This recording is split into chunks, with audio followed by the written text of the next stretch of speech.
The Subcommittee on Health, Employment, Labor, and Pensions will come to order. I note that a quorum is present. Without objection, the Chair is authorized to call a recess at any time. Today's hearing is about protecting the retirement savings of American workers and shielding the employers who voluntarily maintain retirement savings plans from abusive governmental overreach. Employer-sponsored retirement plans are the backbone of the American retirement. Private employers voluntarily sponsor more than 800,000 ERISA-covered retirement plans holding more than $9 trillion in assets. More than 70 million workers and millions of former employees and retirees are covered by these plans. Savings rolled over from employer-sponsored retirement plans also total more than half of the $15 trillion in IRAs. Employers should be encouraged to maintain these plans. Due to the Biden-Harris policies, inflation and the cost of living rose dramatically, throwing many Americans into financial jeopardy.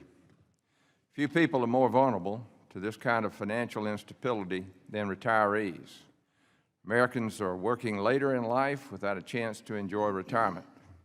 The Biden-Harris administration punished employers for maintaining these plans, specifically the Employee Benefits Security Administration, also known as VISA, ran burdensome and inefficient employee benefit plan investigations that lasted for years without repetitive document requests, staff turnover, and delayed findings. The Biden-Harris playbook wasted the taxpayers' money and the money of the employers under investigation. Endless and aimless investigations conducted by EPSA wasted precious time and resources and ultimately hurt the American savers. We will hear testimony today that EPSA has also abused the legal system and aided plaintiffs' attorneys. The Department of Labor's Office of Inspector General announced in June that it will investigate EPSA's secret sharing agreements with lawyers such as class action plaintiffs' law firms. EPSA's mission is to ensure the security of retirement, health, and other workplace benefits of America's workforce and their families. Instead of upholding this mission, the Biden-Harris administration used EPSA to deliberately attack the voluntary employee benefits system with endless and aimless investigations. Today, we will learn more about those practices and their efforts on workers and the employers who provide benefits to those workers. Members of our committee have proposed legislative solutions to the problems we will hear about today. Representative Lisa McClain has introduced the EPSA Investigations Transparency Act, and Representative Mike Ruley has introduced the Balance the Scales Act. I look forward to discussing these bills and other efforts to protect ERISA plan participants and their benefit plans. With that, I yield to the ranking member for an opening statement. Thank you, Mr. Chairman, and thank you to all the witnesses for being here. I also want to welcome one of the witnesses, Mr. Banducci, for coming back to the committee. I know he served for many years on the Republican committee staff, so I'll be interested to see what it's like on the other side. The Department of Labor's Employee Benefits Security Administration, or EBSA for short, is a vital agency charged with protecting workers' hard-earned health and retirement benefits. EBSA oversees approximately 800,000 private retirement plans covering over 153 million people, 2.6 million health plans, and 514,000 other benefit plans. Many significant laws are within EBSA's jurisdiction, and several more have been added in recent years. Yet, despite EBSA's critical mission and growing responsibilities, its funding and staffing have not kept pace. EBSA has been essentially flat funded for years, and the Trump administration's fiscal year 2026 budget only makes things worse by requesting $10 million less than last year's level. The administration is effectively proposing a further cut of $20 million by failing to extend bipartisan no surprises funding. Inadequate funding has resulted in steep declines in full-time employees at EBSA. We are incredibly fortunate to have Mr. Ali Kawar as one of our witnesses. Welcome, Mr. Kawar, this morning. He's worked at EBSA in various capacities for nearly 20 years. His testimony details how EBSA's budget once supported over 960 employees and how the Trump administration's recent budget would support just over 600. Clearly, EBSA is being asked to do far more with much less, but it is still delivering for workers and their families, protecting their benefits and putting money back in their pockets, and is a good return on investment to high-road employers and the taxpayers. In fact, in fiscal year 2024, EBSA recovered almost $1.5 billion in payments. In a time when federal workers are being unfairly targeted and fired by the Trump administration, it is even more important to recognize the value they provide to American taxpayers and our constituents. Every day, Americans get assistance from EBSA's benefit advisors, who help workers navigate the complex issues with their plans. They and all of EBSA's staff in D.C. and its regional and field offices deserve our respect and appreciation during what I'm sure has been an incredibly challenging year for them and their families. I understand that today's hearing will focus on two bills that harm EBSA's ability to do its job. Last year, committee Republicans opposed the Department of Labor's legally permissible yet rarely used common interest agreements in litigation. I say rare because, as Mr. Kowar notes in his testimony, over the past 15 years, there were only 12 such agreements. Let me repeat that. Over 15 years, 12 such agreements out of over 31,000 investigations. Nevertheless, committee Republicans demanded that the department's Inspector General look into these rare agreements, and the IG agreed.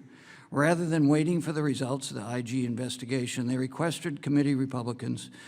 The request today in this hearing is rushing to judgment, seemingly intent on advancing a one-sided bill that goes way beyond common interest agreements and severely limits EBSA's ability to communicate with attorneys representing participants.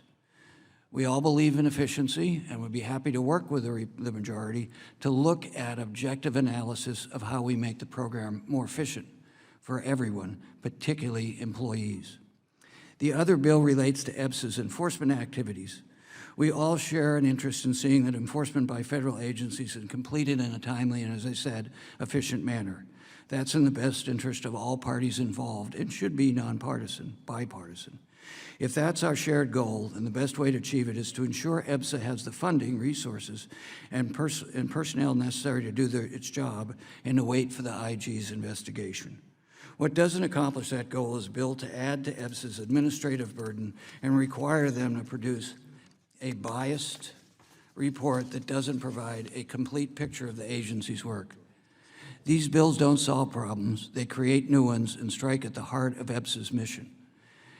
As we've seen from the devastation wrought in recent months by the so-called Department of Government Efficiency, DOGE, and the catastrophic One Big Ugly Law, our language, which will leave at least 10 million Americans without health insurance and cut over $1 trillion for Medicaid, undermining core government functions does a disservice for the American people.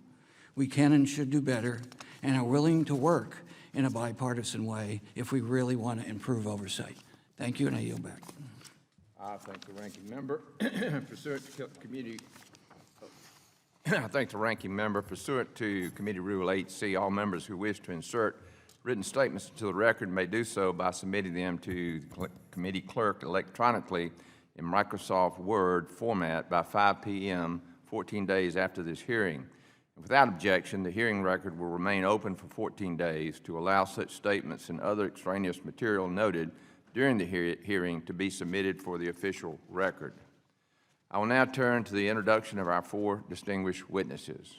Our first witness is Mr. Golombek, a principal at Groom Law Group in Washington, D.C.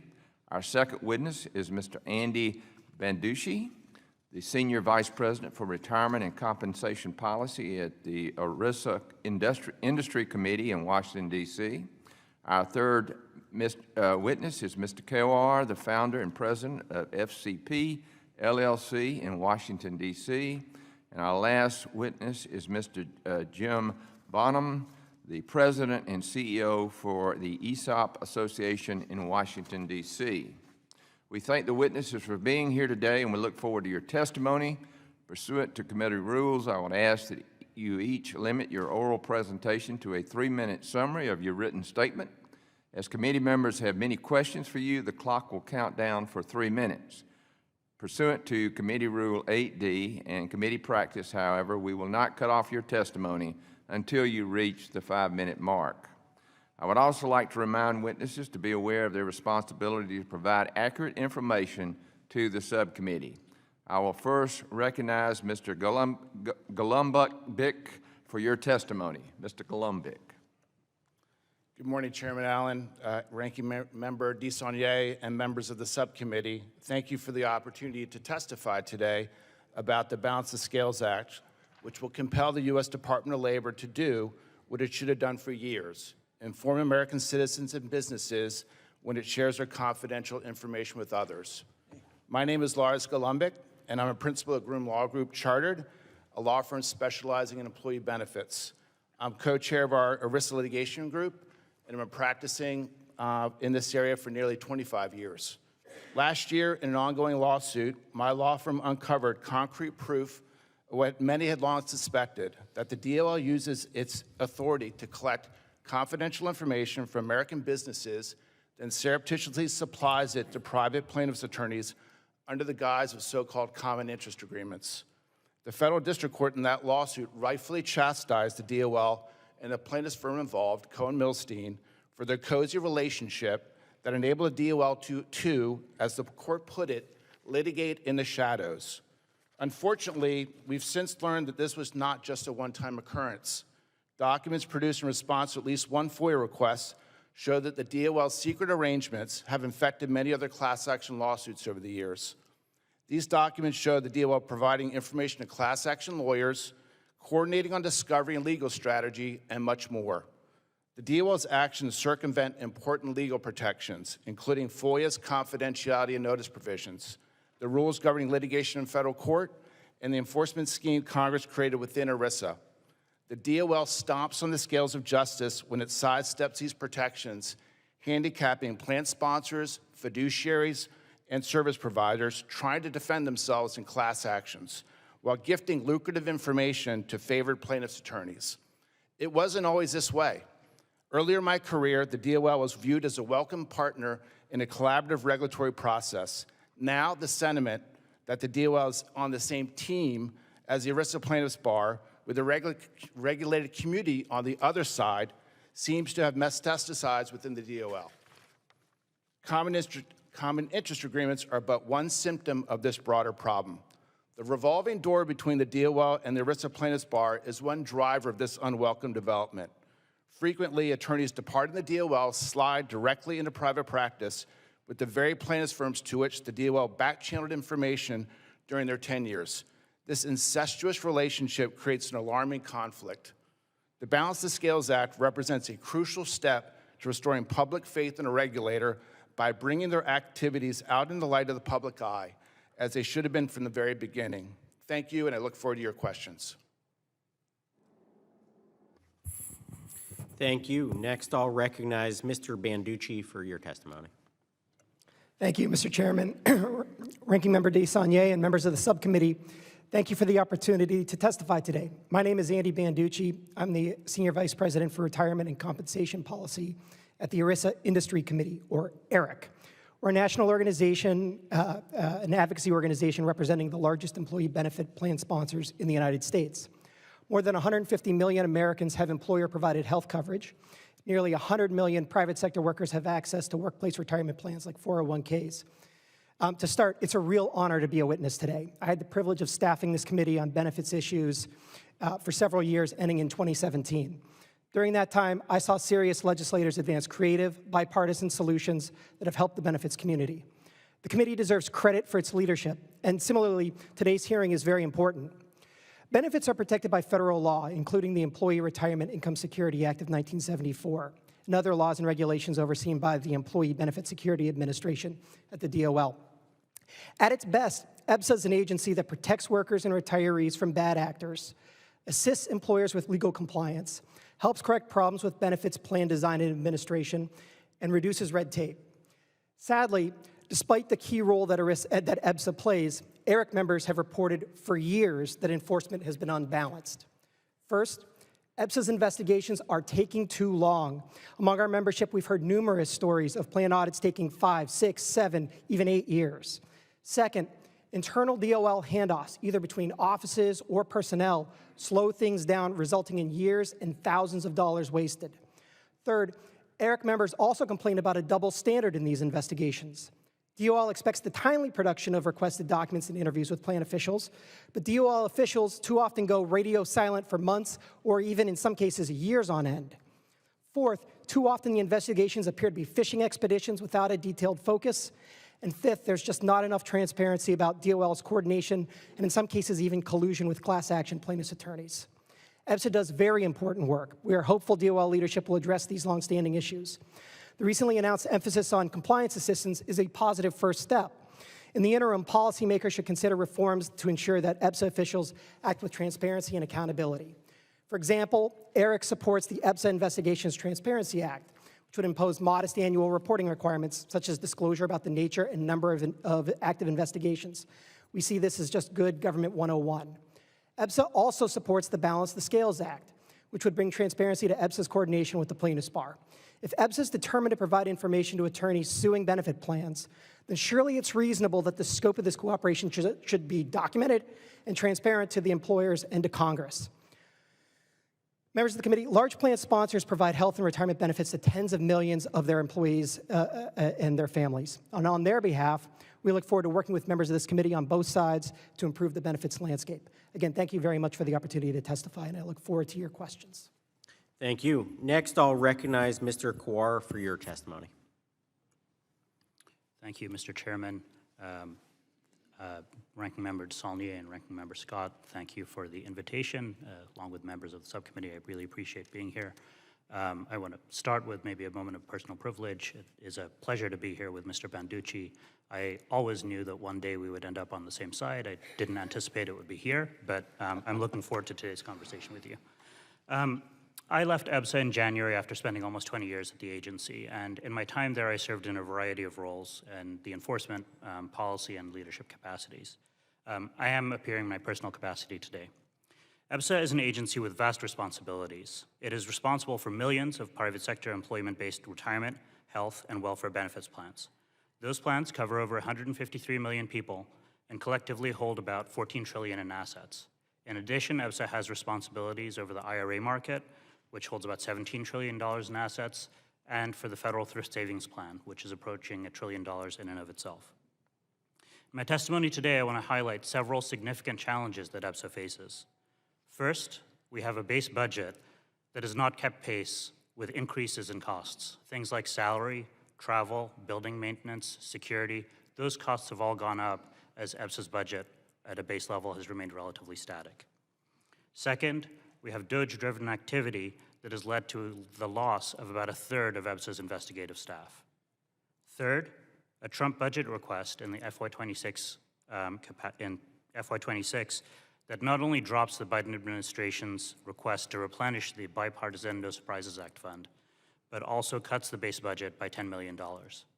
And fourth is the simple reality that you have an agency that is very small relative to its responsibilities. This disparity is even more stark when you compare it to peer agencies. The SEC, the ratio of investigators or auditors to the regulated entities is about, it varies, but you could say 1 to about a dozen. For EBSA, the number right now is 1 to 17,000. You're going to hear a lot today about purported widespread problems with EBSA's enforcement program, but the statistics tell a very different story. Just last fiscal year, the agency recovered $1.4 billion. That's direct payments to participants and beneficiaries. Almost $742 million of that was from the civil enforcement program. That program also got over 320 non-monetary corrections. These are really important corrections, things like removing bad fiduciaries or improving plan practices. In addition, in the criminal program, there were 161 guilty pleas or convictions. The bottom line is simple. EBSA's enforcement matters. There are two specific topics of today's hearing that I want to share some thoughts on. First is the timeliness of EBSA's investigations. As of November 7th, 2023, only about 3% of EBSA's investigations were still being actively investigated 48 months later. 2/3 of those had taken so long because in the intervening period, Congress had passed a law in the No Surprises Act. There was another provision related to mental health parity that required a written comparative analysis for MAPIA benefits. And so EBSA began to request and analyze those written comparative analyses. But the primary driver of delay is underfunding. Second are the claims of widespread collusion between EBSA and the plaintiffs' bar. Congress, in passing ERISA, gave the department explicit authority to share information with a variety of interested parties. Again, the statistics tell a different story. Over a 15-year span, there were only 12 investigations that had a common interest agreement, out of over, as the ranking member mentioned, 31,000 investigations. That's a ratio of 0.04%. Make no mistake, today's hearing is really a conversation about whether participants and beneficiaries across the country, workers, retirees, and their family members should have any recourse at all when they're wronged. In FY22, EBSA's investigators recovered $16,776 per investigator per day. I should repeat that. That's almost $17,000 per investigator per day. I urge this committee to focus on the real issue at hand. Don't invest in red tape. Invest in EBSA. Thank you again for the opportunity to testify today, and I'm happy to answer any of your questions. Thank you. And lastly, I'll recognize Mr. Bonham for your testimony. Thank you to Chairman Allen, Ranking Member DeSaulnier, and subcommittee members for this hearing and the opportunity to testify on behalf of our membership. I'm Jim Bonham, the President and CEO of the ESOP Association. Our association is the largest employee-owner organization in the world. We enjoy an active membership of more than 3,400 ESOP companies and professional service providers such as lawyers, accountants, and plan fiduciaries. I have a reputation for being very direct, and I'm going to serve you the courtesy of being so today. The enforcement and investigative actions by the Employee Benefit Security Administration are broken. They're misaligned and they're abusive, and have been for decades. Sadly, the chilling effect of this long-standing posture on plan formation has denied potentially millions of workers the chance for a better retirement and a better workplace. When people ask me why there are not more ESOPs, the answer is this, the subject of this hearing. This is why.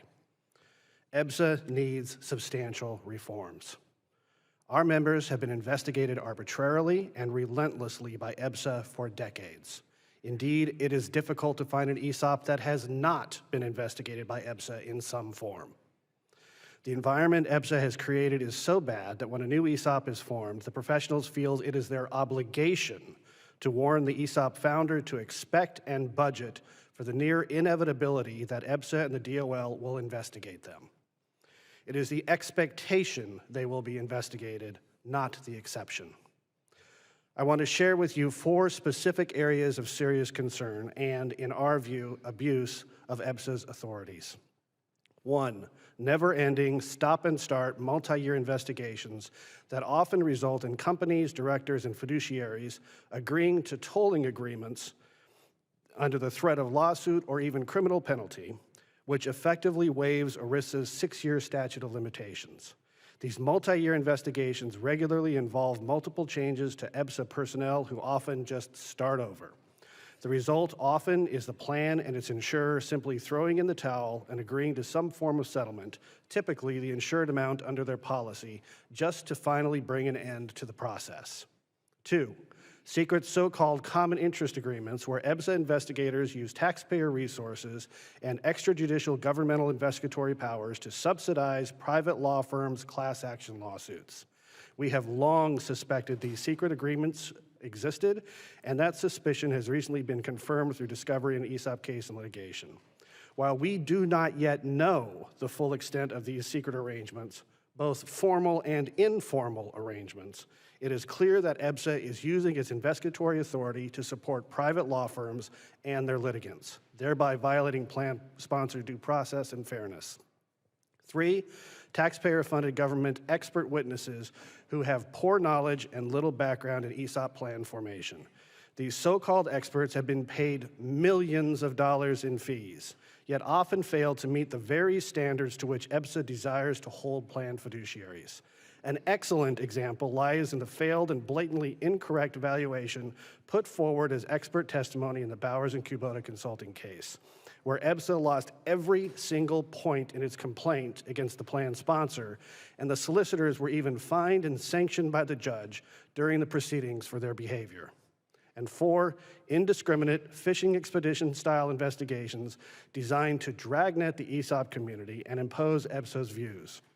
Notably, views that have never been published as regulations or subjected to notice and comment public input as required by law. Following heated criticism from the Congress for the volume of direct plan investigations, EBSA changed tactics to create the appearance of reduced plan investigations. Rather than looking at specific ESOP transactions, EBSA instead began issuing dragnet-style letters to professional fiduciary firms that represent multiple ESOP plans. These investigatory letters indiscriminately seek information on all plans under the fiduciary's purview, thereby capturing information on multiple plans simultaneously, all the while telling Congress that the number of plan-specific investigations are dropping. I once again thank you for the opportunity for testifying and would be pleased to elaborate on any or all of these main points. Thank you, sir, and thank you to all our witnesses for your opening statements. Under Committee Rule 9, we will now question witnesses under the 5-minute rule. I will recognize myself for 5 minutes.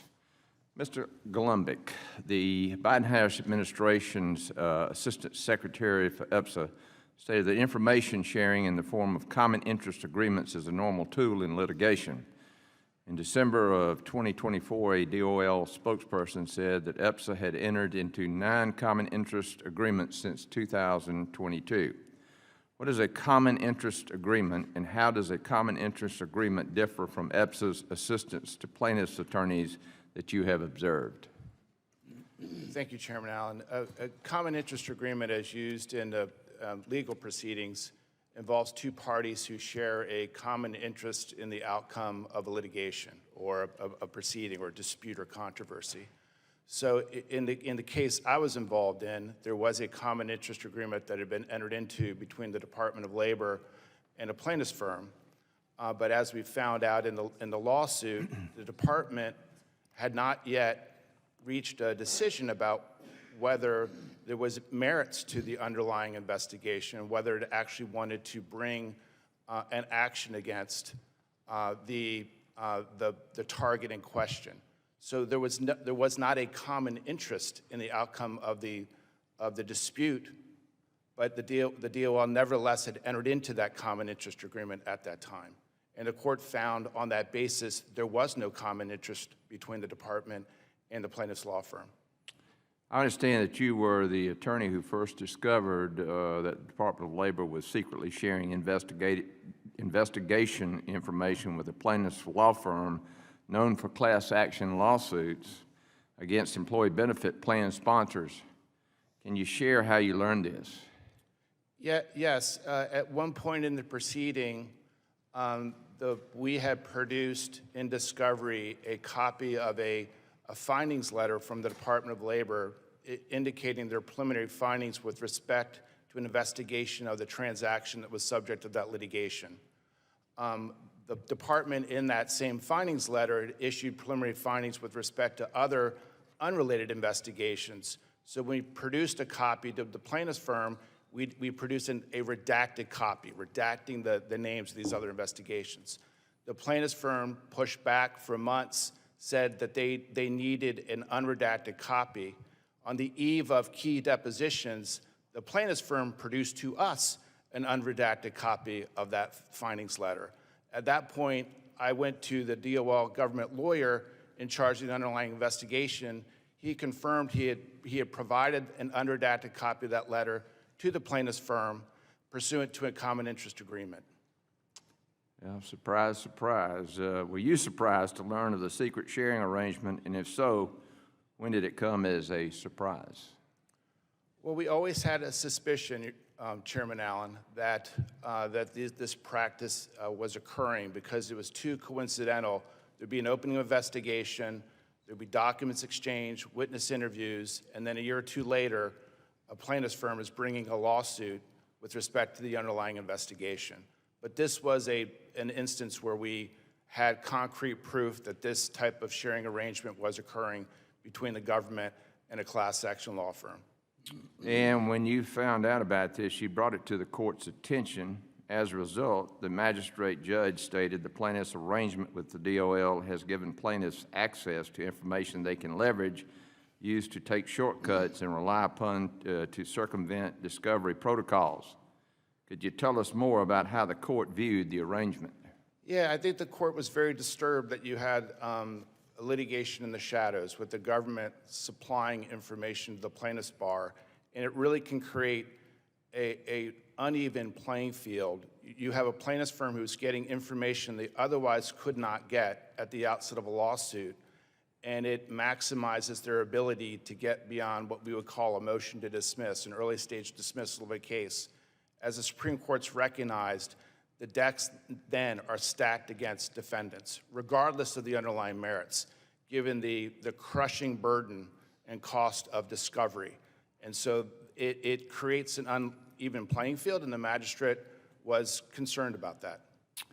How could a plaintiff's law firm circumvent discovery rules by using a secret sharing arrangement with DOL without consequences? I mean, obviously lawyers have peer reviews and that sort of things. I mean, this sounds like it's really outside the standard of practice. Could you comment on that? Yeah, well, it gets to the very heart of the bill that we're talking about today, transparency. So in the lawsuit I was involved in, we did not know that there was a common interest agreement between the government and the plaintiff's firm. We did not know that the government was sharing key information with the plaintiff's firm. So in the absence of that, we had no way of utilizing our own discovery tools to subpoena the government for emails, the information that they shared, all the things that we did when we found that out in the lawsuit that I was involved in. All right, thank you. All right, call on Mr. Tacanto from California for his question. Two gentlemen from California, I wasn't sure which one. Okay. So go.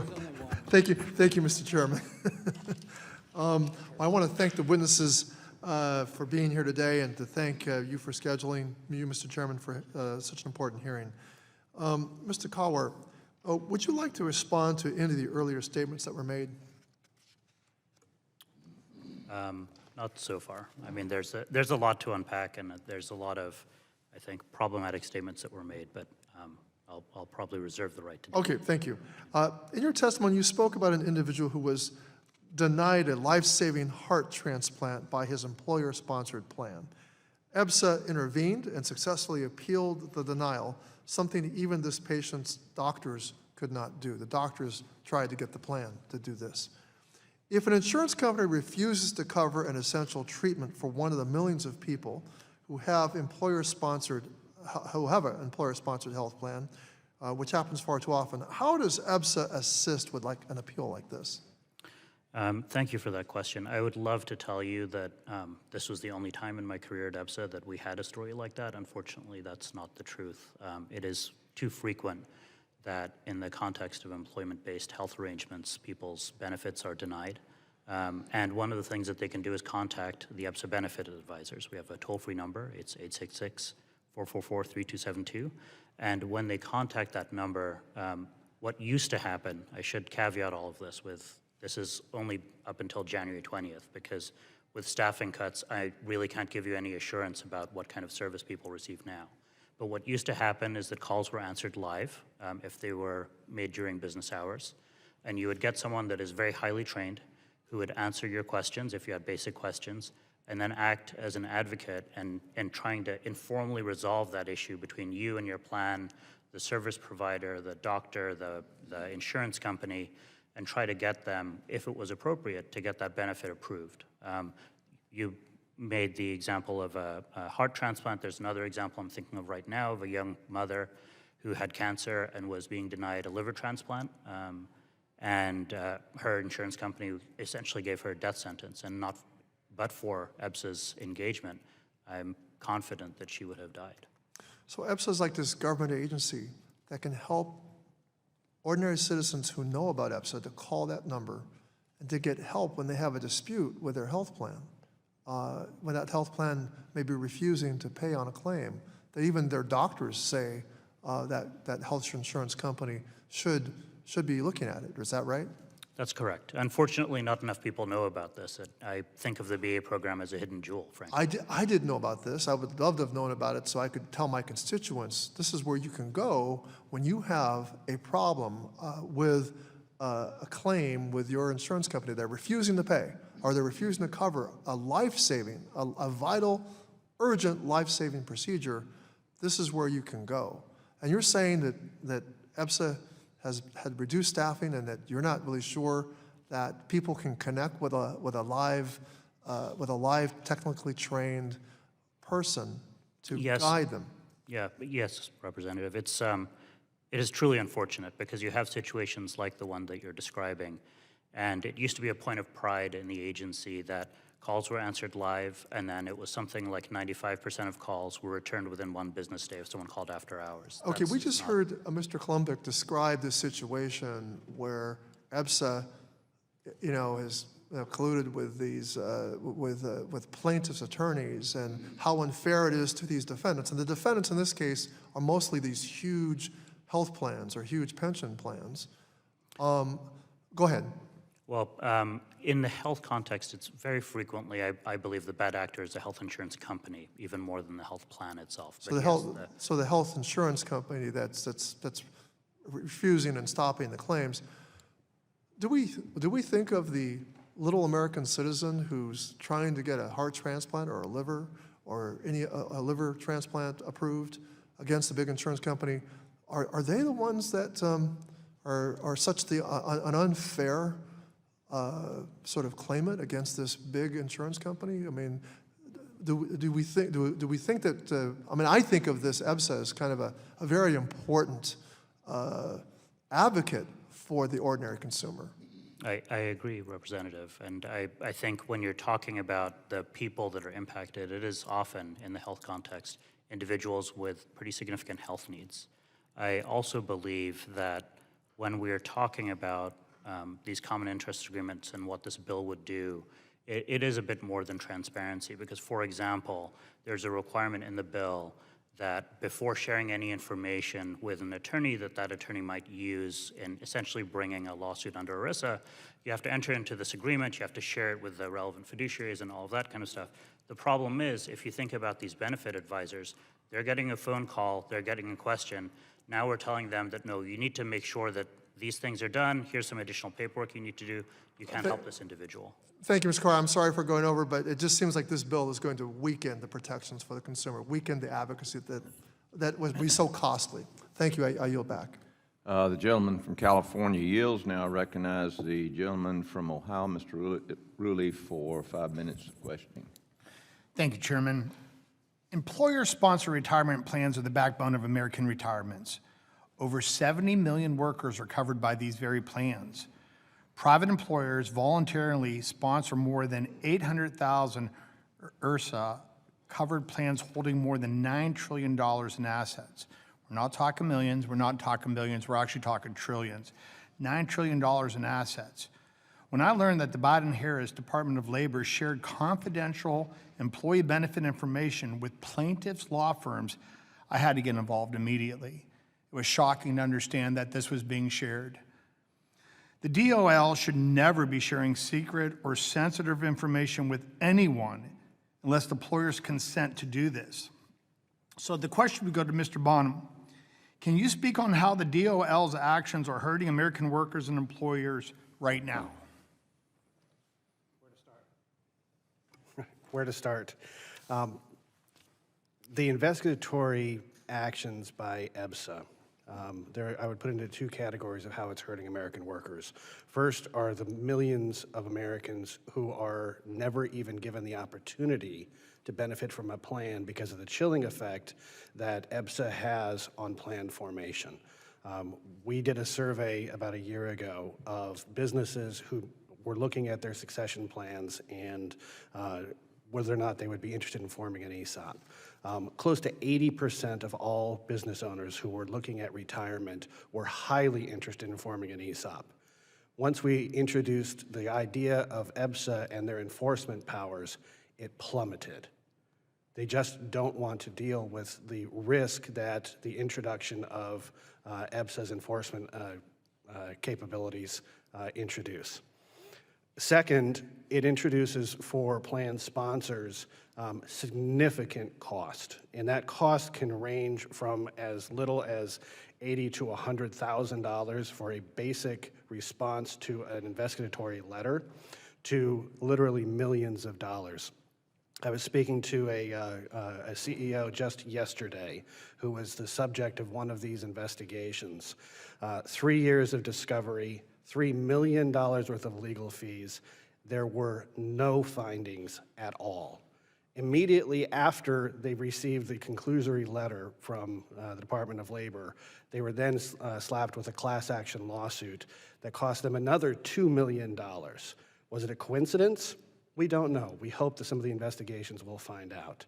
But those are just a couple of examples of where the investigatory abuses at EBSA have had a dramatically chilling effect on plan formation. And we should all remember that offering retirement plans and offering benefits are voluntary on the part of the employers.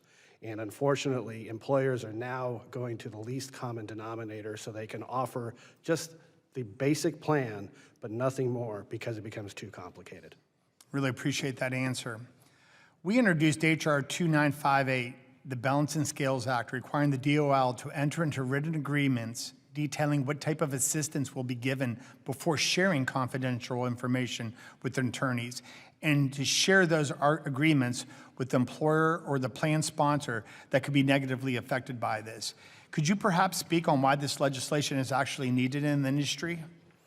Thank you for that question as well. First, it's a basic matter of due process and the rights of the accused.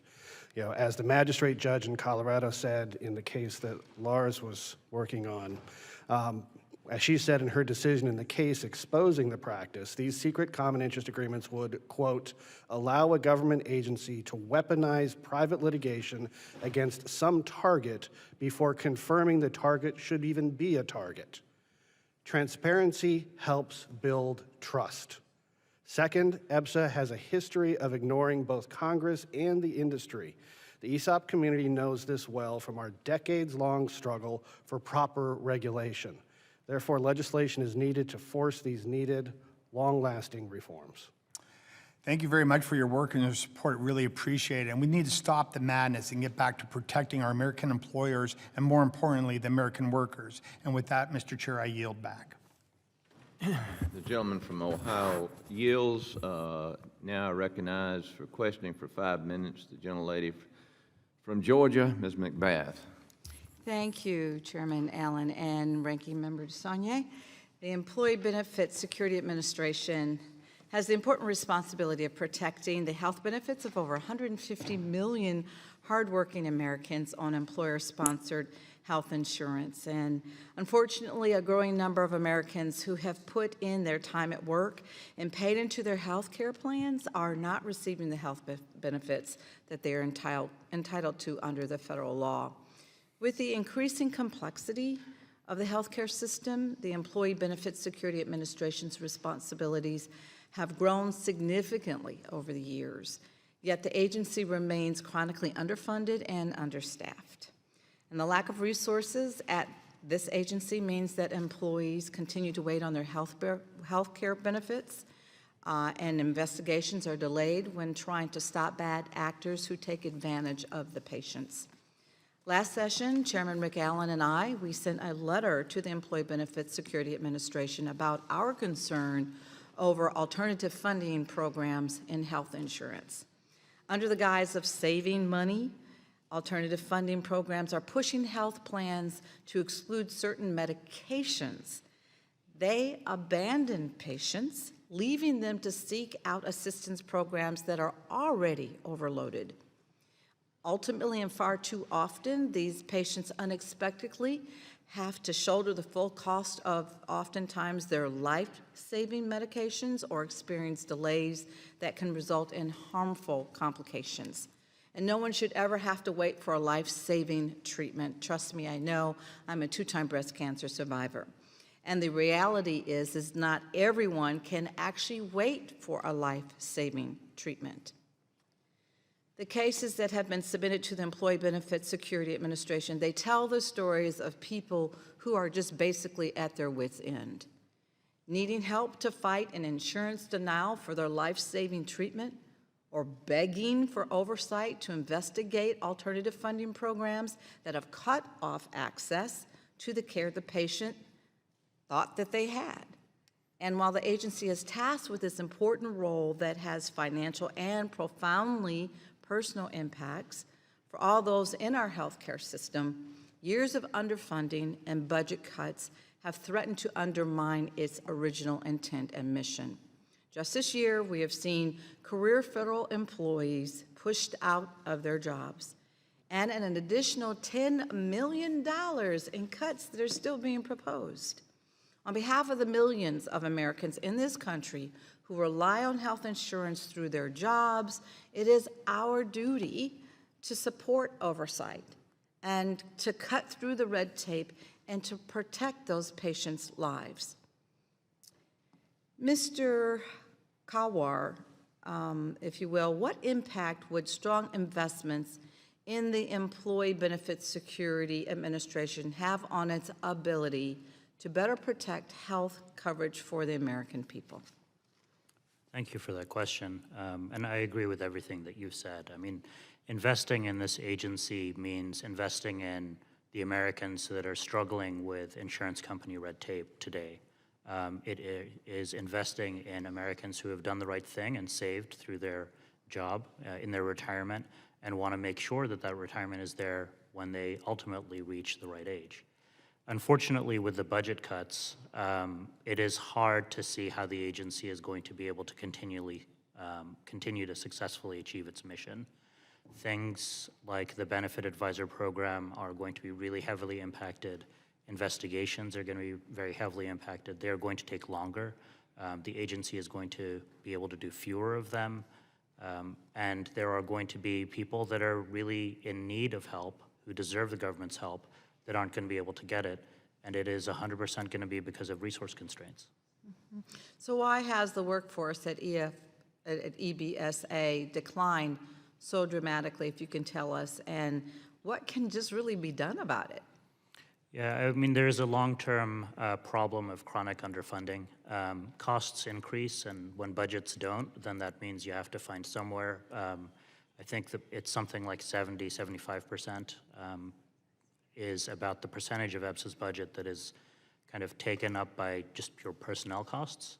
And so as very normal things and appropriate things like increasing salaries to account for inflation, that money needs to come from somewhere. And when you don't have many other places to look, the place you end up having to look is by reducing your headcount. So there is a longer-term issue here. The proximate cause, however, is, since January, there has been a pretty concerted effort to push federal employees out of their jobs. EBSA has not been immune to that, and so there has been as far as I can recall, a pretty unprecedented attrition rate in the last few months. Well, thank you so very much, and I'm out of time. Thank you, each and every one of you, for being with us today as our witnesses, and I yield. I thank the gentlelady for yielding, and now I call on Mr. McKenzie from Pennsylvania for 5 minutes of questioning. Thank you, Mr. Chairman, and want to thank all of our testifiers here today. It's an important conversation that we're having about EBSA and the ability of a government agency to help in the marketplace where individuals are getting their health insurance all across the country, making sure that the benefits they are owed are being paid to them when necessary, but at the same time also making sure that there is transparency and oversight going on at this agency to make sure that they are conducting themselves in a proper fashion. So pretty concerning, some of the testimony that we're hearing today. And my first question is going to be for Mr. Golombek. Regarding EBSA and the secrecy of the information that was being shared with plaintiffs' attorneys. Obviously, confidentiality was breached there. And what does this do to the willingness of different stakeholders to actually cooperate and engage with the DOL? If they have this concern as a defendant or a potential defendant, why would they even come forward and cooperate or engage with DOL, ultimately in the furtherance of benefits for the individuals? But why would they participate in something like that if they're afraid their confidentiality might be breached? Yeah, thank you. That's a great question, Representative McKenzie. And just to put a finer point on it, in the matter that I was involved in that I testified to today, my client, in response to requests for information from the government, designated documents as exempt under FOIA, meaning they deserve confidentiality designations. And to the extent the government was going to furnish it to any outside third party, they needed to give notice to my client so we had an opportunity to object to it, given the confidential nature of the information. That didn't happen. So I think what we're finding as a consequence, in light of this disclosure that these common interest agreements exist, I'm finding that with my clients who are involved in active Department of Labor investigations, they're quite reluctant to turn over information because they're worried about the government maintaining the confidentiality of it, even if we designate it as exempt under FOIA. And the Department of Labor historically has been reluctant to enter into normal, routine confidentiality agreements, ensuring the safeguarding of information. So it's a quandary, and we have active clients who feel like they're between a rock and a hard place, trying to respond, responsibly in responding to government subpoenas and requests for information. Yeah, I think it could have a chilling effect on the willingness of participants to participate and engage with DOL, and again, ultimately, that would be a problem for the whole system. I would also ask this. Are you aware or do you know if this practice is still occurring at DOL with maybe career employees there? I don't know the current state of the practice at the government. I would, though, add a note in response to other testimony today. What we are aware of are several instances of those type of agreements by the government and class action firms being reduced to writing. But I'm sure and the Office of Inspector General may get to the bottom of this, countless examples of the government picking up the phone and contacting plaintiff's counsel, talking about legal strategy, talking about underlying case, supplying information that doesn't necessarily have to be reduced to writing in a formal common interest agreement. As somebody who's not an attorney, I'll ask your legal opinion on this, and just an opinion, but could this affect the outcomes of previous decisions that were rendered? If somebody entered into an agreement where they were not made aware of a confidential side deal with DOL and a plaintiff, could that be revisited?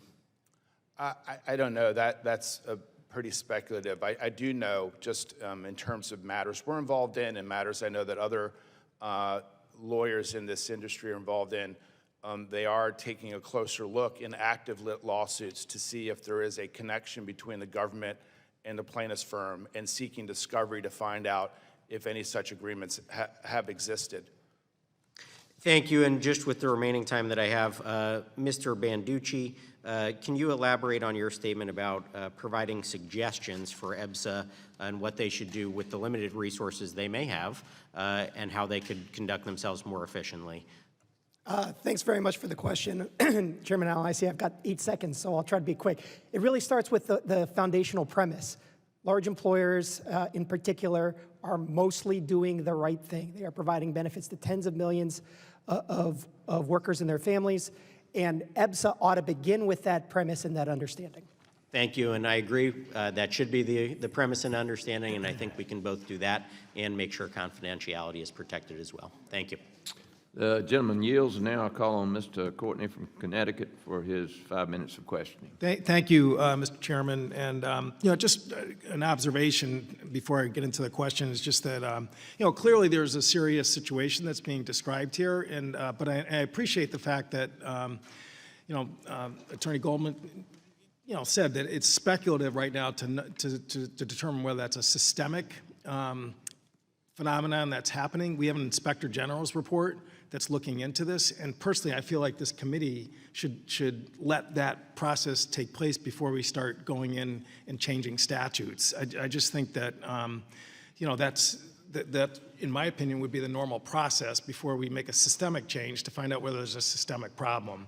On a more positive note, I would just say that, you know, my experience with EBSA, you know, particularly in terms of ESOPs, has been pretty positive. We had Assistant Secretary Gomez in my district about a year or so ago. We visited an ESOP proponent, which is a great aerospace parts manufacturer, very active in the ESOP association. And at that point, again, we were working on the Work Act, which was legislation that I sponsored to, again, get the Department of Labor to finally sort of officially designate an office that would really help promote, you know, the ESOP option that's out there for a lot of really good companies that, you know, maybe, again, are hitting sort of generational sort of milestones and want to, you know, maybe consider it, but really don't have the consultant basis or, you know, the wherewithal to really understand it. And again, it was adopted as part of the omnibus in 2023. Again, very bipartisan effort and something that, you know, certainly the private sector advocates worked with Congress to get that through. I mean, so the authority is there for that office. Unfortunately, the funding hasn't been there to really sort of kick it in and get it into place. So again, just to follow up Ms. McBath's question, Mr. Kumar, I mean, again, if we really are serious about trying to promote ESOP ownership and to expand it, which again, I think you've got people like Bernie Sanders and, you know, conservative Republicans in agreement that that's really, you know, healthy for our private sector. But we need to, again, really get that office stood up and populated with people so that it can move forward. And maybe you can just respond to that. Yeah, thank you for your question. I mean, I completely agree that, and was very pleased when the department got the authority under the Work Act to do employee ownership promotion, because I think it is incredibly important to have programs that can highlight best practices in the private sector, can really promote things like worker voice and the benefits of employee ownership. We were able to, and because we believed in the importance of this program, divert money from other parts of our budget to kind of do the basics of standing up the program. To be very honest with you, it is not going to come close to achieving its potential in the current budget situation. We were, you know, in the Biden administration, the leadership made a point of conducting visits to employee-owned companies, talking about the program in speeches and really highlighting it. There are two really core functions of that office that I'm pretty worried about. The first is that, well, the head of the office got fired in the Trump administration and then later rehired, but she is kind of the staffing, and it's not going to be sufficiently staffed. We're not going to really be able to do the level of outreach and education that we want to. The second part of the bill, though, that is still unfunded, was money that the department could give to states to help them do worker ownership programs within the states, and that has never been funded, unfortunately. No, thank you. And again, Mr. Bonham, another part of that bill was to get the adequate consideration rule finished up, and again, that's obviously still an agency process. Again, maybe you can just talk about that quickly, because I know that was an important priority for your association. Thank you, Mr. Courtney, and again, thank you for your questions. I want to answer in two parts. First, in relation to the Office of Employee Ownership, and we're very, very grateful for your work and others' work to help create that office and strongly support its continuation.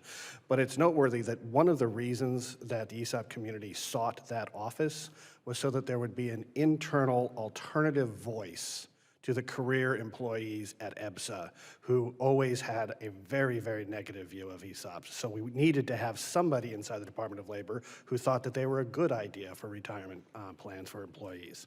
Secondly, in terms of the adequate consideration regulation, this is an area that we have been seeking for almost 50 years to have clarity on what rules a fiduciary should follow in order to fulfill their good faith effort in valuing the company's shares. And the agency has steadfastly refused to issue those regulations. It needs to be done, and it needs to be done with reasonable input from the community. The gentleman yields, and now I'll call on Mr. Fine from Florida for his 5 minutes of questioning. Thank you, Mr. Chairman. So for 22 years, I was an entrepreneur and started, built, and grew companies. So I both created these plans and as well as was in them. And so it's an important issue, and I think you've exposed a lot of real serious problems with how they're administered. Frankly, I didn't ever have any of these, so I'm breathing a sigh of relief sitting over here. No one ever sued me. But my question is for Mr. Bonham. The Department of Labor investigated and then filed a lawsuit against an ESOP plan sponsor, its board of directors, and its selling shareholders in the Bowers case. In 2021, the court found no violations of ERISA for a transaction that took place 9 years earlier in 2012. I know a little bit about it, and it sounds like kind of a horror story and shows, government gone wild. Can you describe what happened in this case and the cost of defending it? This is perhaps one of the best examples of the abuse that we've been talking about at EBSA that one can give. And I could go on for a much longer time than we have today. Well, you have 3 minutes and 56 seconds. You bet. So in this case, literally during the deposition, the investigator was asked, "Why did you go after Bowers and Kubota?" And I quote, "My supervisor, he gave me an assignment to find some ESOP cases in Hawaii," end quote. And again later, quote, "My understanding is the department needed to have some exposure in Hawaii," end quote. 9 years later, and millions of dollars in legal fees, there were no findings. In fact, the so-called expert that was hired to provide the expert valuation on behalf of the Department of Labor was completely discredited because he made an arithmetic error. And had his error been corrected and was known during discovery, had it been corrected, his valuation would have even been higher than what the ESOP actually paid for the value of the company.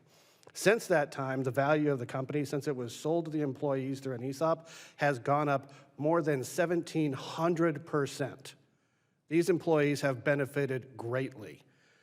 During the judge's ruling on this case, the judge said that this was not decided against DOL for a want of trying. It was decided because of a lack of evidence. The Department of Labor pursued this case relentlessly. The trustee died.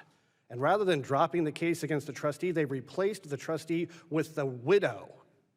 That's how relentless they were in pursuit of this case, and they lost on every single case. Do you mind if I ask, and if you've got more context you can share it, but does the government reimburse the company that has to spend the millions of dollars defending against what sounds like a spurious and kind of They have to waste sue, of time? the company has to sue in order to recover some of those costs.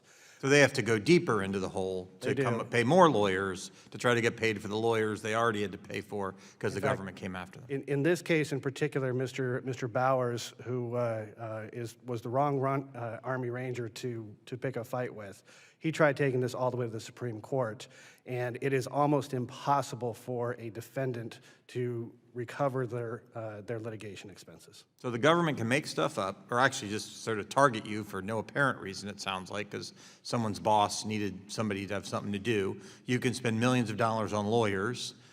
You win, your name gets cleared after 9 years, and then you still lose. Like he didn't win. If you have millions of dollars of legal fees, you still lost because you lost money that you had, and you had distractions from operating your actual business. Any other thoughts on this case that you'd want to share? There are lots of other thoughts that I would like to share, but unfortunately, we probably don't have the time to do it. It's interesting. I've spoken at length with Mr. Bowers about this case, and when I asked him why he chose to fight, and he is a very rare example of this, because in almost every example, it is a more prudent decision to just exercise your insurance policy, settle it out, and move on with life. He says, EBSA made it so easy because they were so unreasonable. in their approach. You know, the treatment of Bowers and Kubota in this case is no surprise to just about anyone in the ESOP community who's been investigated. And it's the type of behavior that we saw from the EBSA attorneys and their approach. You know, go find a case in Hawaii. And like I said, 9 years later and millions of dollars in defense. And this is where they are. Thank you. Thanks for your context, and thank you, Mr. Chairman. I thank the gentleman from Florida yielding. Now I call on Ms. Lee from Pennsylvania for your 5 minutes of questioning. Thank you, Mr. Chair. Today's hearing is framed as a conversation about restoring trust and enhancing transparency at the Employee Benefit Security Administration. But what's really in question here is whose trust is being restored, not whose expense. Unfortunately, the majority seems to think that restoring trust means making life easier for employers under investigation. To them, balancing the scales means tipping them further towards corporations and away from the workers. EBSA, their core mission is to protect workers' retirement and health benefits, not to cater to employers. Imagine working your entire career. You make it to retirement, but you find that all your savings are gone because your employer or your benefits manager lied, misused your funds, or just outright stole from your plan. EBSA exists to put rules in place to help prevent this from happening. And when those rules are broken, EBSA has the authority and the responsibility to hold these employers or plan managers accountable. Over the years, EBSA's workforce has steadily declined, and its responsibilities have increased, all while its funding has remained flat. Even so, EBSA is still taking meaningful enforcement actions to protect workers' benefits. Mr. Kowar, could you just discuss very briefly, because I also want to make sure that we can hit a couple of things, but can you discuss some of the complexities in investigating and concluding a case, particularly what factors might slow things down? Yeah, thank you for your question. I will try to be brief, but it is there is a lot. Understood. The size and complexity of the entity being investigated, the volume of evidence that they produce, what that evidence shows, including, you know, there is not a practice that if you ask a question about X and then you get evidence of wrongdoing somewhere else that we ignore it. So it may lead to additional document requests or questions. How cooperative the entity is. It's not infrequent that EBSA starts with voluntary production of documents and then doesn't get the documents that it asked for, needs to move to a subpoena, needs to enforce that subpoena in court. All of that is leading to delays between when the investigation opens and when EBSA is kind of done with just the very first stage, which is they have a conclusion of what they think has happened. They present that to the fiduciaries and say, these are our findings. Can we talk about how we proceed? And if I could add, just what impact will the agency's proposed budget cuts have on the department's ability to close those cases quickly then? I mean, I think given the severity of the cuts that we've seen just in this year, there's going to be a pretty unfortunate choice between, do you allow these cases to drag on for longer because you need to reshuffle personnel, or do you just close them even though you're convinced that there's something there and people have been harmed?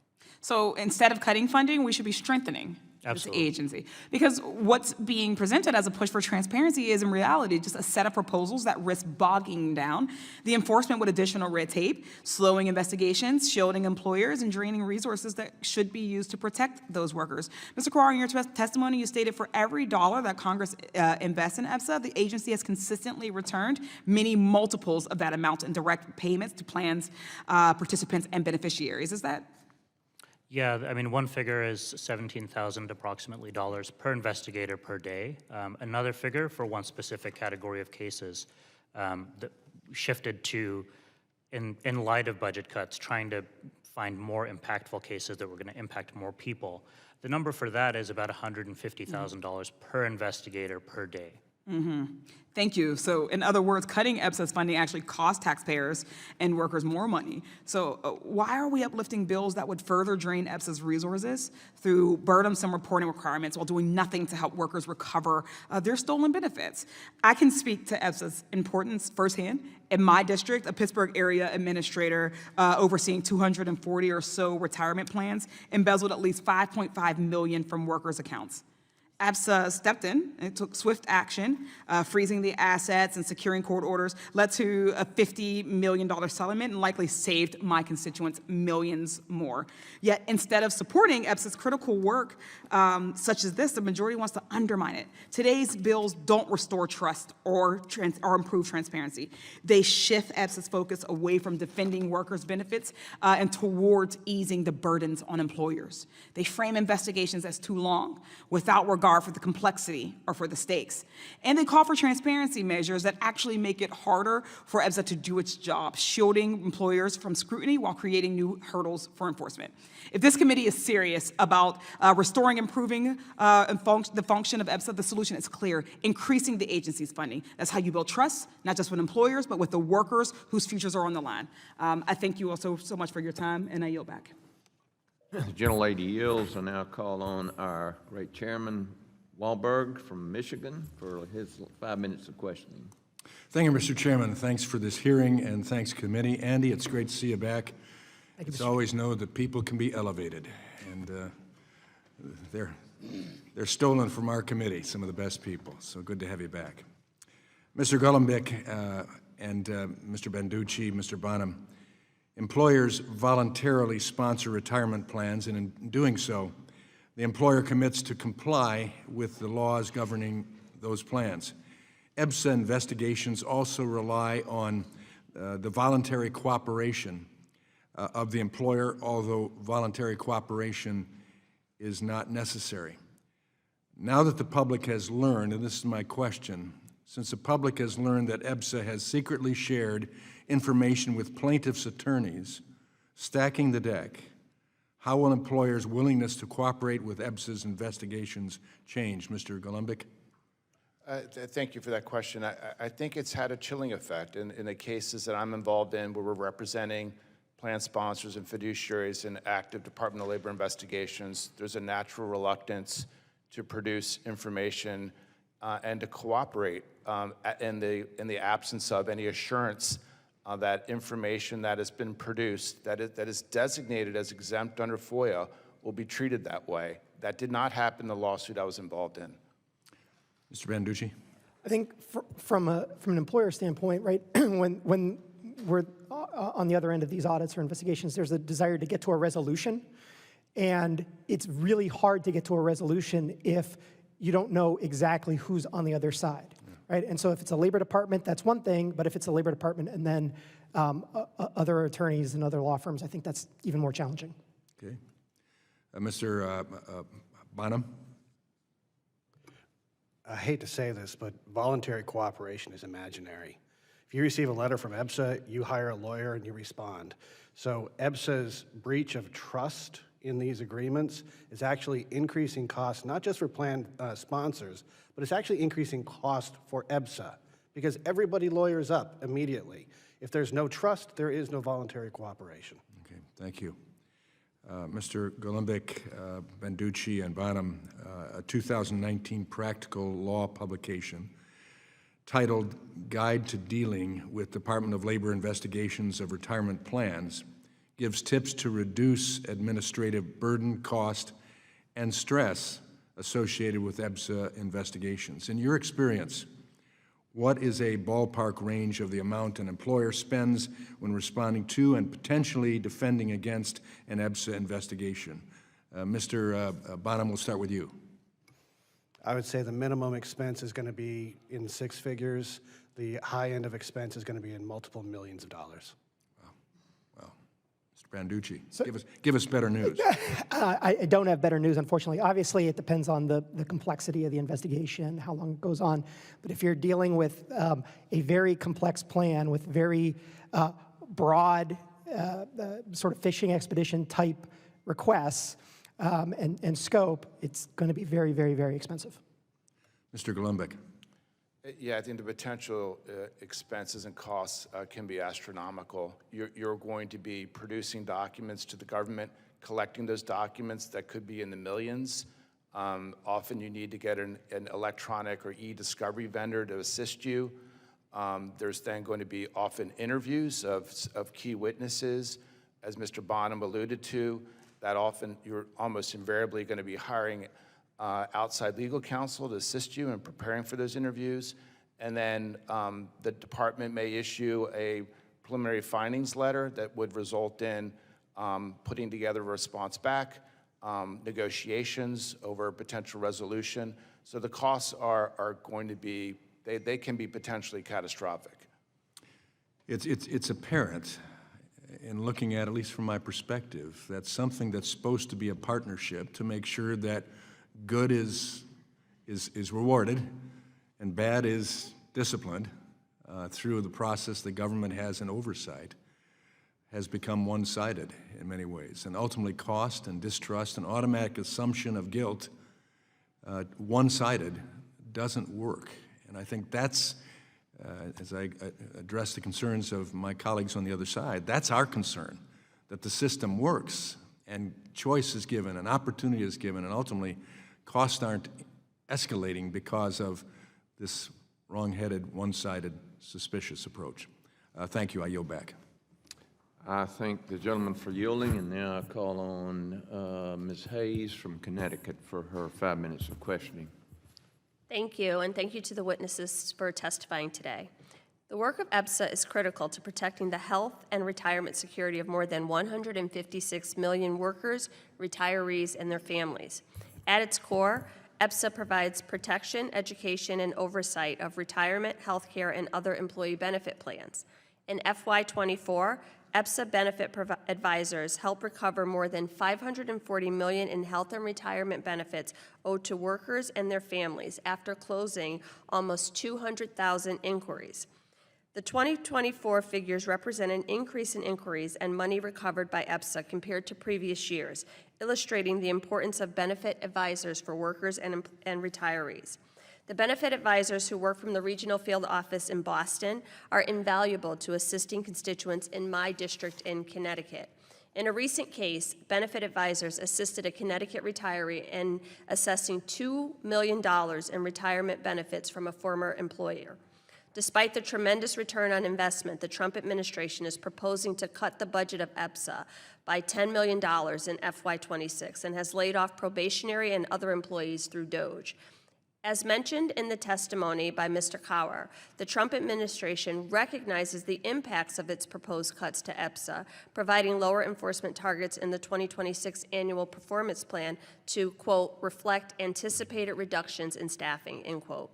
Today, my Republican colleagues are discussing bills that focus on the ability of EBSA to conduct enforcement while ignoring the resources and staffing cuts that are the main barrier to completing those investigations. Mr. Cower, can you share how the proposed budget cuts by the Trump administration would impact the services and work provided by EBSA benefit advisors? Thank you for your question. The benefits advisors are truly amazing individuals. They are very highly trained. You can call them on a variety of topics, anything that's covered by ERISA, and they will do their best to answer you. And the number of benefit advisors that the agency has already shrunk and is going to continue to shrink. The volume of calls that they receive is not going to shrink. And so that's going to just mean delays. It's going to mean unanswered calls. It's going to mean that an agency that took pride, that we would get letters where constituents remarked, I thought I was going to be calling the DMV and I never imagined a government agency would be responsive like this. They're now going to get DMV level service. No offense to anyone that works in the DMV. I think that leads me to my next question because I want to discuss the additional strain that may be placed on benefit advisors if Congress does not act to extend the Affordable Care Act enhanced subsidies before they expire at the end of the year, throwing the healthcare marketplace into chaos. Among its many important responsibilities, EBSA oversees more than 500,000 benefit plans through the Affordable Care Act and other legislation. Due to staffing and funding cuts, I'm worried there may not be benefit advisors available to answer phones in regional field offices when people lose their ACA coverage and are looking for help to navigate the options available through their employer.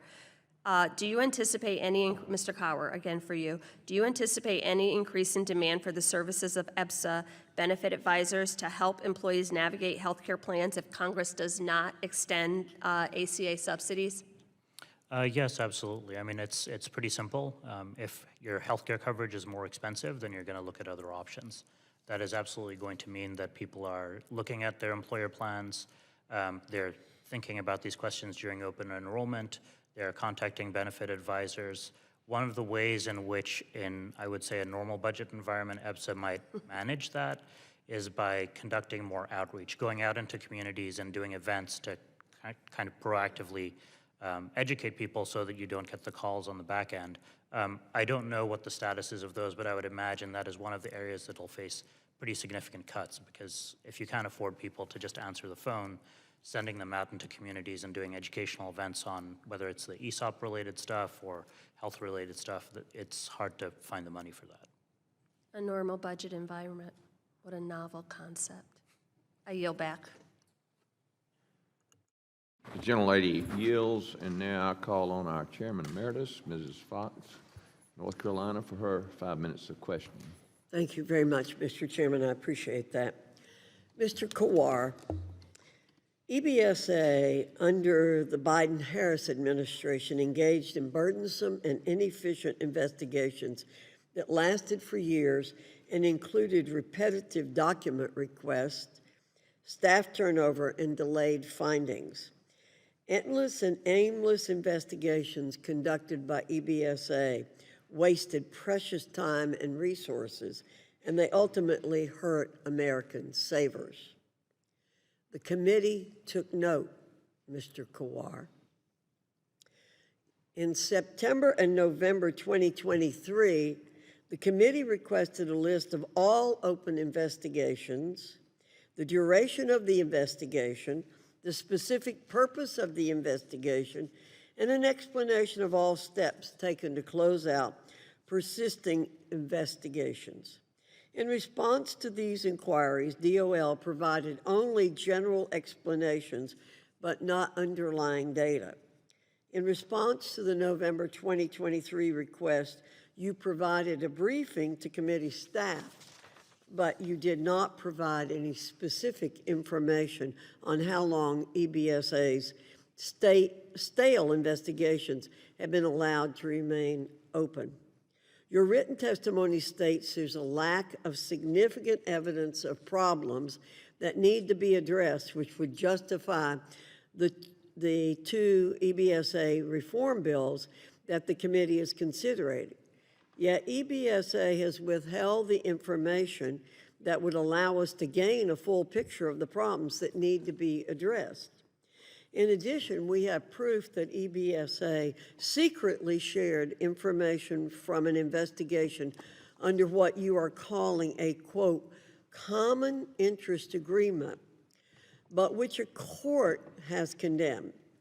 Can you assure us that no one in the Biden-Harris DOL, whether career or political appointee, passed confidential information or provided assistance to outside attorneys when there was not a common interest agreement in place? Thank you for your question, Representative. I mean, I believe this is exactly the subject of an OIG inquiry right now. And I think, importantly, what the IG is looking at is also going to involve, hopefully, the context of any information sharing. There are times when the department has had conversations with plaintiffs' attorneys, for example, in the context of a common interest agreement. It is typically where the department believes that it may be bringing a lawsuit itself and wants to protect any evidentiary privileges. Unlike in FOIA, where disclosure to one is disclosure to all, the benefit of the common interest agreement is that it allows the government to kind of maintain the privilege over its materials.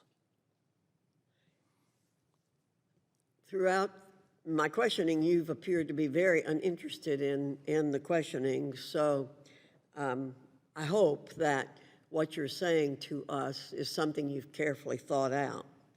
We received information from EBSA over a year after our initial inquiry that a total of 54 cases were still open almost 8 years after they were open.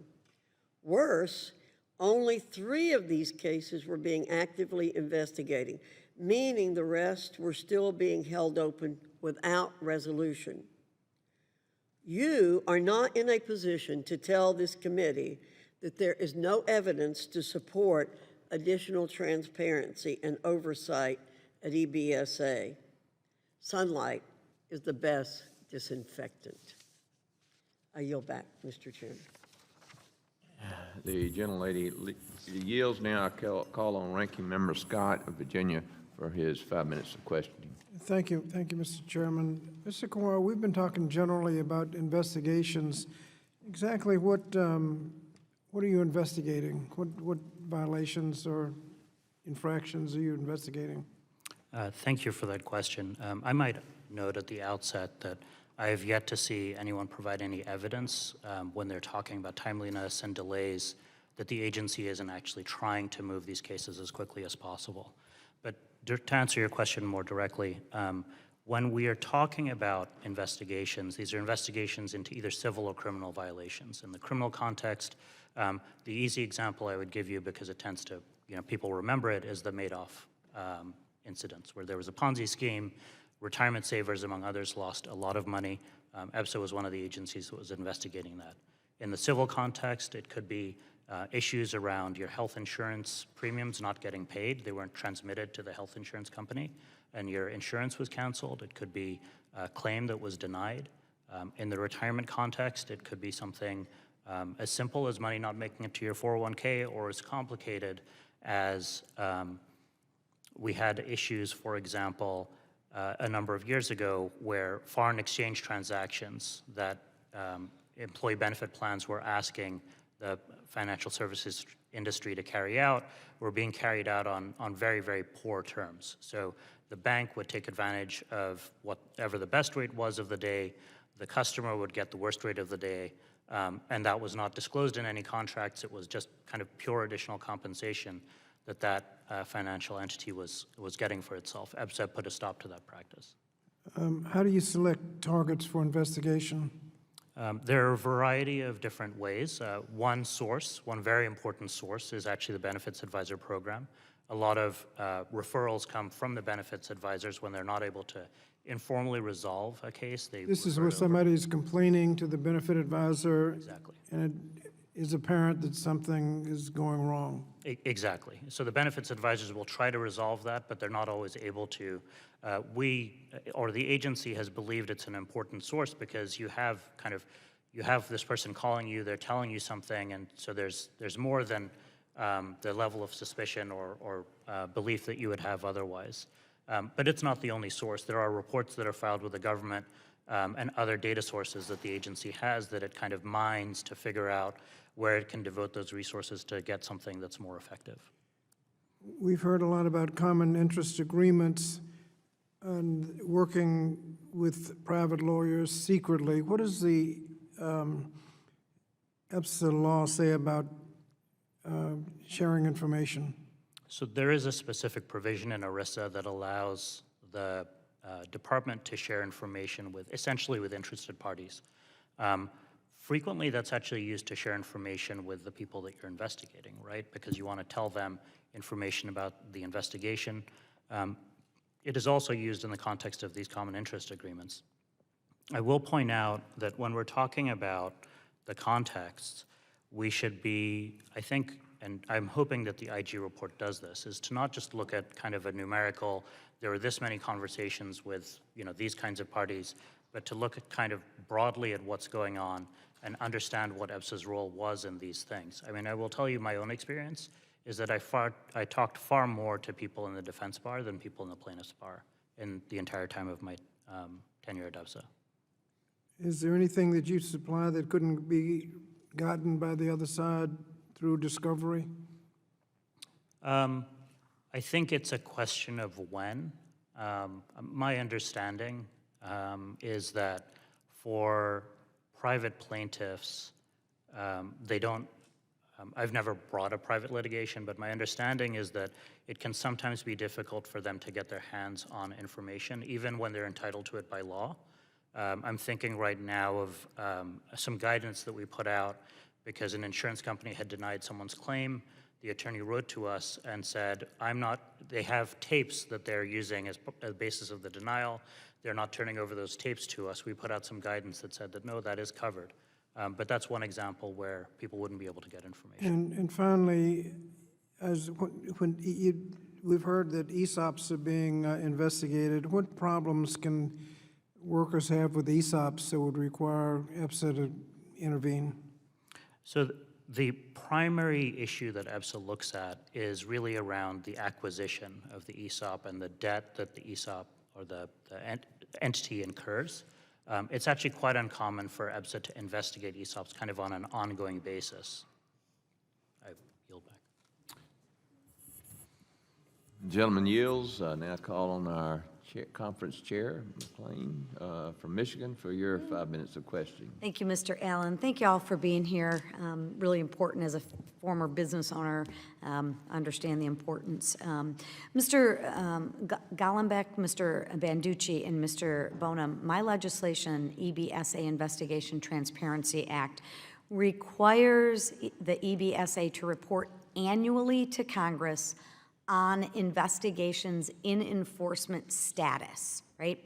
The report, which will not include the names of any private parties, will include the office that opened the investigation and how long it has been open. I'm curious as how you think how this bill would help your organization's members determine whether they are being treated fairly or not, right? Because we have all these different regionals, and the sharing of information isn't actually there, and we all know some of these cases are opened way longer than 36 months. So I'd like to know whether, how you think this legislation would help in terms of the employers. Mr., you can all answer if you like. Yeah, I think that level of transparency can be immensely helpful. There was, a number of questions today about the timeliness of investigations. One issue, and I don't represent a trade organization, I'm just a private attorney, but often in investigations that we're involved in, there's no closing letter. So the department makes a decision. We're going to close the file, and my client never hears about it. So, again, it's one level of transparency to make sure that everyone understands that there's an investigation and it's closed with no results. That would certainly be helpful. Why would anyone oppose that? I personally do not know. Okay. Thank you. So thanks for introducing the legislation as well. We support it for a number of reasons. From a transparency standpoint, obviously our member companies would benefit by being able to see, for instance, which regional offices are pursuing what kinds of cases. It helps us on the front end, our members on the front end, sort of identify those areas where maybe we really need to be looking. From, not to get out of my lane, but from an appropriations perspective, I would think it would be absolutely vital for you to have all that information as well. In particular, to sort of address concerns about, whether budget cuts, how, if there were additional funds, where those monies would actually be spent. I think that's, it's not obvious to me that they would all go to benefits advisors. Right. It might help us too regionally on which regions are doing best practices, and maybe we could learn from those regions, right? I mean, if we were transparent, we could say, oh my goodness, this region's doing really good. Maybe we could learn, instead of trying to get stuff done, we could actually get stuff done. But I'll let you respond. Thank you. If I might, I would say we've heard a lot about how your bill would supposedly disproportionately tax the resources of EBSA. But I would have to say that issuing an annual report that inventories the open cases doesn't seem overly burdensome to me. You probably have on your own staff more open constituent casework that you have your staff track for you than EBSA does in the entire agency on an annual basis. So just the issuance of that type of a report from a management perspective, I would suspect our members would benefit, because it would cause a lot of those cases to be closed when they otherwise would just linger on for years. I'm also curious, would it safe to say that the standards in which you hold your members to in terms of compliance, right? I had a business. We actually had more people in our compliance department filling out forms and filing, to be in compliance than we did actually have in customer service. But if we hold your members to certain standards, don't you think it would be safe to say to hold the government agencies and all these agencies to the same standard? Yes. Whoa, what a concept, right? Anyone disagree with that? No, it's in fact, part of the sort of feedback that we've gotten from our members is that particularly in these investigations, for example, the turnaround in document requests. Yeah. Right? Provide everything right now. Right, I'm the employer, I gotta give you everything right now, but once I give it to you, well, you can take as long as you want. Seems a little unfair, doesn't it? It does.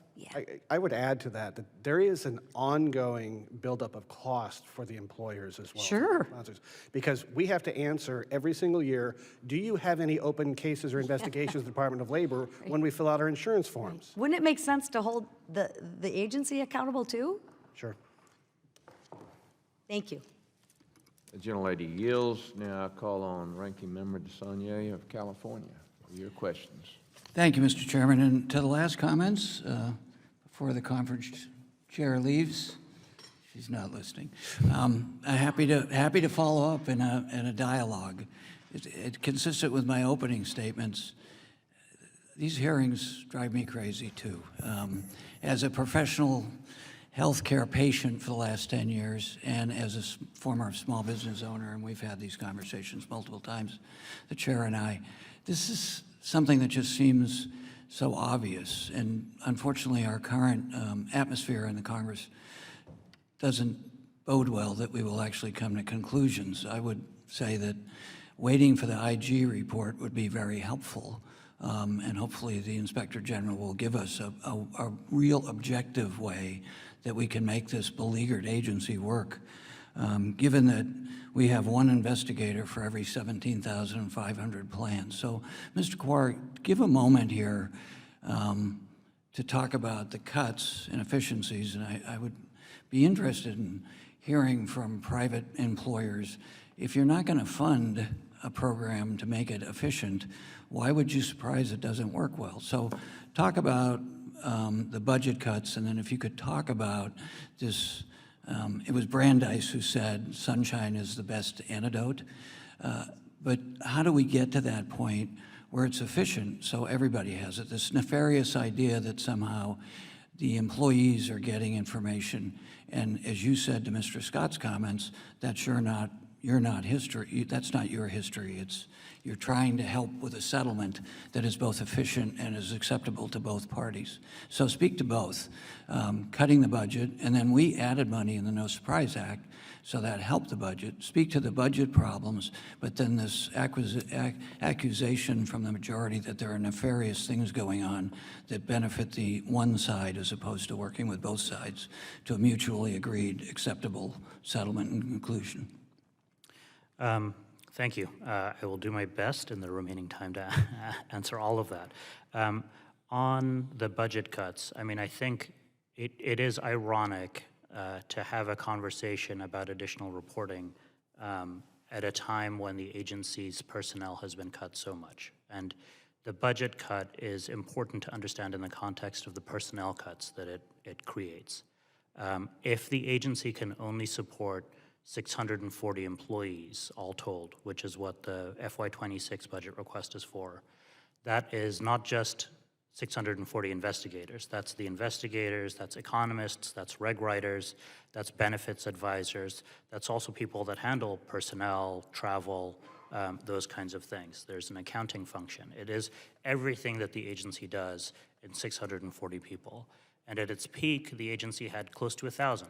So it is, in that context, tiny for the obligations that it has, and that the timeliness problem is going to get worse. And I just wish the conversation we were having, it's not coming at a point where the agency has been given a fair chance to do everything that it can to close investigations in a timely manner, for example. Instead, it's been resource-starved. It's been trying to figure out how to make do with less and less and less. And one function is that investigations are going to take longer. That is going to be another consequence of the budget cuts.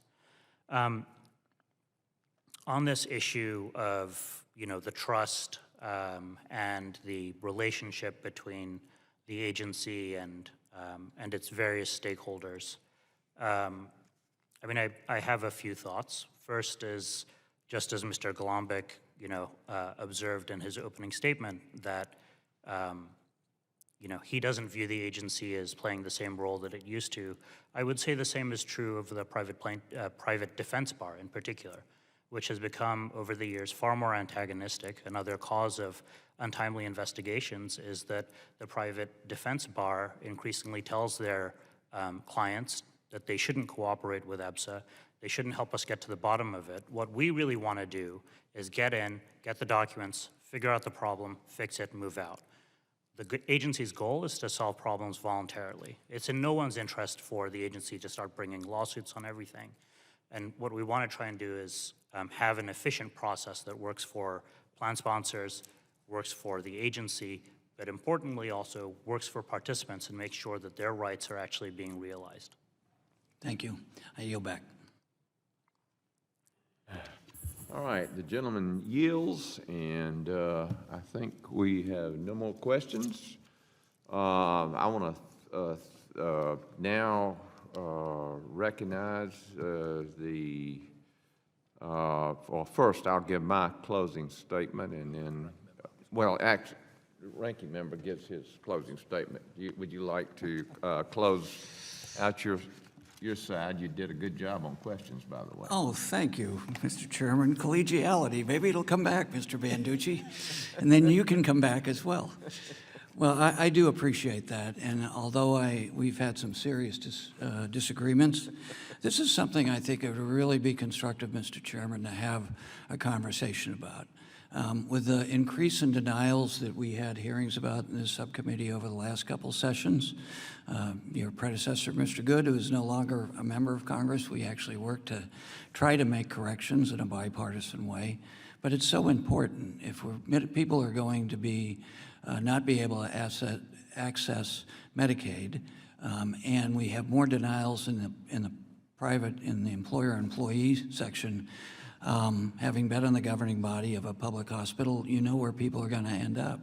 They're going to end up in the emergency room with critical care. So if we don't get this right, it affects the whole system. If you cut police, unfortunately, there are going to be people who do bad things. You've got to have the appropriate level of funding so that people like Mr. Kawar can work in good faith with both parties. So I would just say, Mr. Chairman, there's an opportunity here. I'm afraid that ethical behavior more and more in our culture, politically and business-wise, is making it harder for us to get people to do the right thing without regulators.